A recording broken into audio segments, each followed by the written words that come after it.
you've been involved in the NHL far longer than myself, even. And when you look back at his legacy to the game, what do you see? Because I think from the player's side, it's a mixed bag. I think there's a huge appreciation for where the game's at, and the amount of money that players can make these days. But I think there's also some animosity there in thinking that, hey, we trail these other three major sports leagues by a lot, actually, when it comes to revenues and money. And why haven't we grown more? And some of the, so even some of the things regarding concussions and other stuff, I think there's real animosity. So I think it's a mixed bag amongst players. But what sticks out to you over his career in charge of the NHL? Well, I mean, to me, it's a it's a function when we're talking now almost 3 decades of leadership from Gary Bettman, and I think you're certainly right in the sense that yes, does the NHL still lag behind the other three major, the NFL, MLB, and NBA? Yes, they do.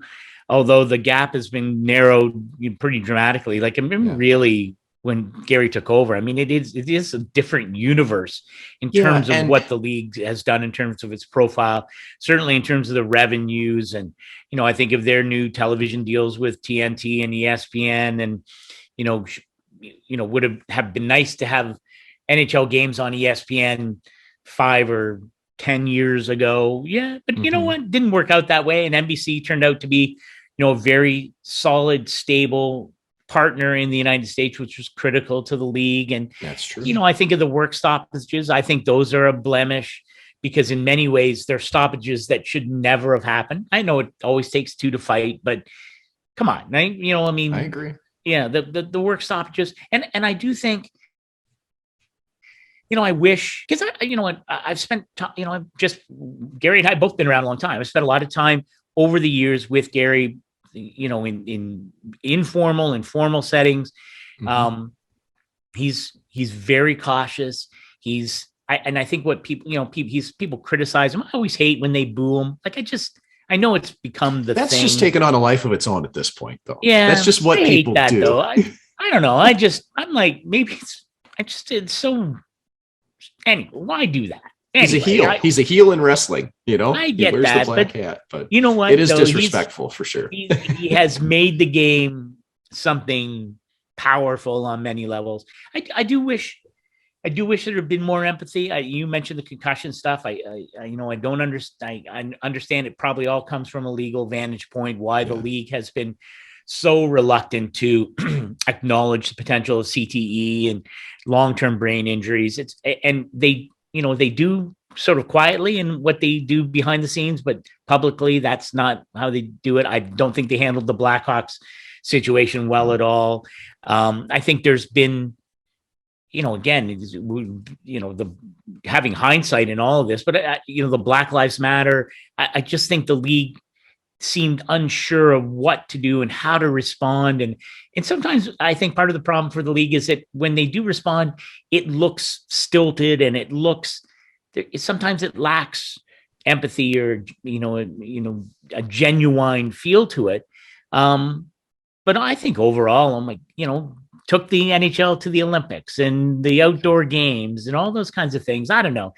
To me, it's like a relationship that has gone on so long that, I think people get, there's a tendency to look at the negative before you look at the positive because Gary's been at it so long. And I think that's unfair in some ways, but certainly when you hang around that long, there are going to be moments that I wonder privately if you wish he'd done differently or approached differently. And I think it's fair, some of the criticism, certainly in the last year or so, or the last couple of years on some of these issues, that I think it's all warranted. So I think the NHL really under leadership is more than anything just moved at a glacial pace on things at times and never been proactive. Very rarely has the NHL been ahead of something. Yeah. And that's kind of been my sticking point, is that I think that, and again, you go from a legal aspect. Well, I get that, but sometimes you need to stick your neck out there a little bit. Totally. And that just hasn't happened a lot. But, I look at this as any type of relationship where, even if you're acrimonious, even if you've had problems, even if you maybe disliked one another during your time working together, boy, I'd still think I'd sit down with Gary Bettman and I'd have a debt of gratitude to what he'd done for the league, I guess is what it comes down to. And it's not as personal for me as others. I understand that. But it's been a pretty successful run.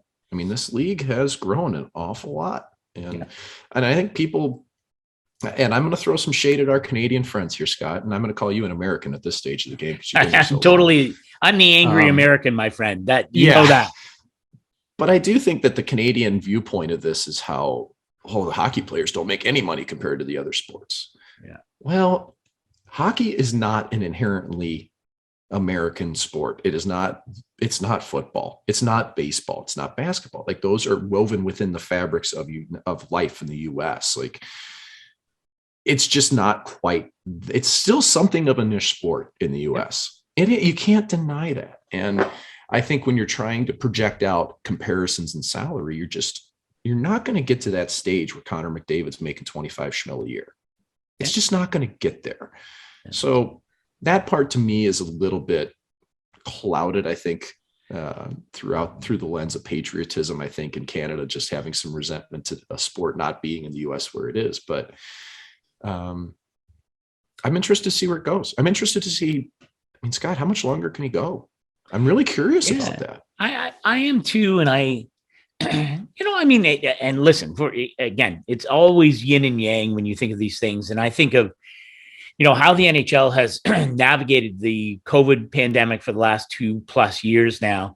And in many ways, like, you can quibble with some, anyway, you quibble on anything.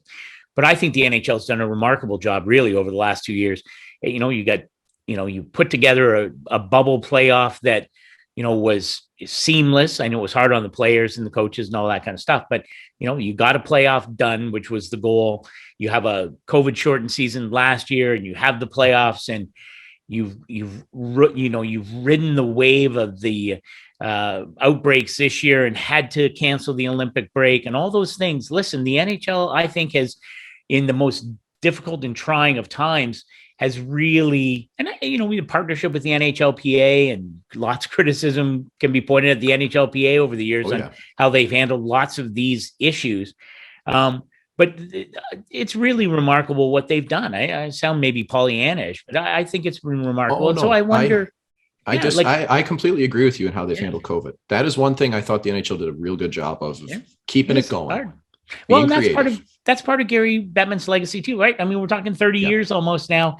The legacy is a complicated one. There's no question about it. And to your point, I don't know, like, what does, like, would he like to, get, have a period of a year or two of complete normalcy and back to, where the issues are almost all on the ice or whatever. Maybe it never gets there, but, maybe that's part of what he thinks. I don't know. I'm surprised that, I think initially, was he looking at 25 years or I don't know. It's a fascinating question. So.